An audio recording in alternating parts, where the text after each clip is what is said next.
I'm trying to build people up. I'm trying to armor their minds. I'm trying to give them belief, because this world we live in is tough. It will beat you down. Life itself is the ultimate competitor. It will find your weakness and it will hammer you with it. If I can help someone build belief, build confidence to the point where nothing can hurt them, then I've done my job. Because once you know exactly who you are, once you've faced your demons, you're no longer afraid. Maybe you didn't write a book, but in your mind you've replayed your past traumas. You've listened to them, you've faced them, and you've finally said, okay, I can talk about what I've been through. I'm no longer embarrassed. I'm no longer ashamed. Shame is one of the biggest killers of progress. It keeps people stuck. But here's the truth. You should never be ashamed of anything you've done in your life. Face it. Fix it. Make it better. When I talk to people, I don't sugarcoat. I don't speak from theory. I speak from pain because I've lived it. Some people hear me and think, maybe I'm just a nobody. Maybe I'm fine being stuck where I am. Maybe I don't have the determination to change.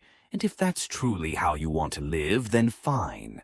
I'll support you in that choice. But don't expect sympathy if you refuse to face yourself. See, people are haunted. But the truth is, many of them love horror films because they keep replaying the same nightmare over and over again. Me, I hated horror films, so I stopped watching. I changed the story. I used to hear that voice in my head, haunting me, whispering, "You're gonna die without ever reaching your potential, and when you die, you'll regret it." That voice was relentless. I knew deep down that I could do more, but I was terrified of the work it would take. I wasn't gifted with brains. I wasn't blessed with athletic talent. And that meant to get where I wanted to go, the work would be brutal. So I avoided it. But avoiding it doesn't silence the voice. It just gets louder. I imagined myself dying, standing before God, or whatever higher power there is. And in this vision, God pulls down a whiteboard. On it is my name, David Goggins. Underneath, it lists everything I was supposed to accomplish. Navy SEAL, 185 pounds. Public speaker, changed people's lives, wrote best-selling books, inspired millions.